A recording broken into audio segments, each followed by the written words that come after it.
I highly recommend you to watch part 1, so you can understand this video. The 5-25 rule is a handy exercise for all the goals in your life, but for Mike Flint, it was sold as a career management tool. It's especially useful as such, because a career plan will contain a vast number of goals. Following the Buffett ideology allows you to view long-term prospects as specific goals.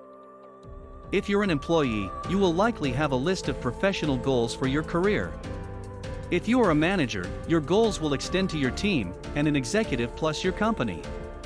The process remains the same, and it goes exactly like this. 1. Write down a list of your top 25 career goals. These can be short-term, getting a qualification or promotion, or long-term, starting your own business. 2. Decide on the 5 most important goals of these 25 by circling the top 5 items. You can choose goals based on their perceived value, meaning, relevance, results, or urgency. 3. Take your carefully crafted list of 25 and eliminate 80% of it. Don't put your lower 20 in the calendar, don't save them for a rainy day, and don't even let them keep living on the page, cross them out. Yes, even if you don't want to. By eliminating the majority of your goals, you're consciously classifying them into 1 or 2 categories, do or do not. You use the 5-25 rule to help you focus on the most important goals first, and avoid being distracted by less important items. This effectively frees up some mental resources, whereby you're not worrying about too many ambitions.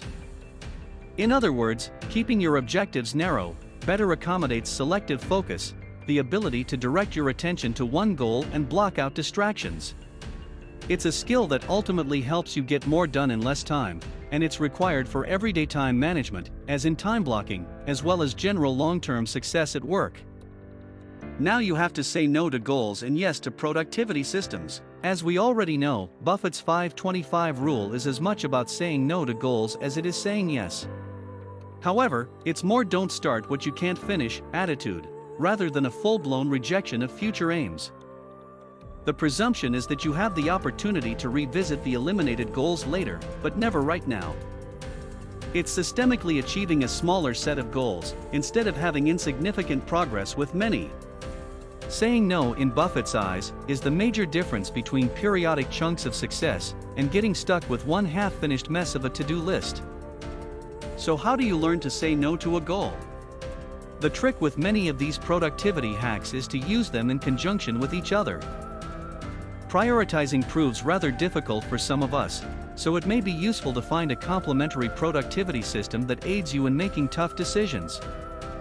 The Eisenhower decision matrix, as an example, works on the premise that not all important tasks are urgent, and vice versa. Using it can quickly teach you that a large proportion of what we consider important actually isn't, especially insightful for long-term goal striving. It's a visual technique that can greatly benefit those who value more illustrated forms of task organization. Warren Buffett May 25th rule isn't going to get you all the way. It's top-down planning, which is great for visualizing the future, requires breaking it down into smaller steps before it becomes actionable. Combining it with a bottom-up system will yield better results. David Allen's Getting Things Done method is a day-to-day system that can help you translate long-term career goals into clear actions and positive behaviors. As a bonus, such a system has its own prioritization process to determine whether a pursuit is worthwhile before you bother committing it to a calendar or future pile. Let's clear our minds and be more focused on 6 tips. There are not many who have succeeded quite like Warren Buffett does, partly because of the sheer dedication and perseverance that his business principles demand.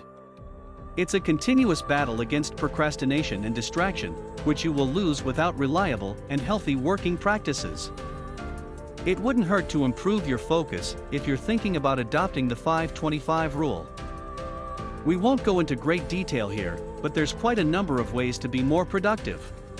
Clear your head and get stuck into your goals. 1. Have a clear purpose for why you are doing something. Try to assess the reason for every action you've planned in a daily schedule. 2. Eliminate distractions and minimize interruptions. You can use Friday's focus time to block unproductive websites and notifications. 3. Be organized and have an efficient system in place. I use an online planner, not a paper calendar. 4. Use selective focus to follow your priorities. Don't multitask, but single task instead. 5. Prolonged focus is draining, so take regular breaks to refresh. Try to take a walk, get some fresh air, step away from the screen. 6. Buffett calls it an avoid-at-all-cost list for good reason. Don't waste time worrying about things outside the top 5. If an opportunity to work on another goal presents itself, resist and stick to your set 5 priorities. Making difficult choices is obviously a regular occurrence in the day of Warren Buffett, a man with arguably the best ever investment track record. His career started from 3 shares of Citi's Service Preferred, at $38 per share, all the way to his record $139 billion investment in Apple. It's no coincidence that the majority of Buffett's stock value comes from just a handful of holdings. This is a man who has definitely practiced what he preached to pilot Mike Flint all those years ago. His investment philosophy is that he is a man focused on the few, not the mass. Setting goals is no different, and investing in the top 5 will pay off immediately. Thank you for watching this video and especially for learning a new attitude.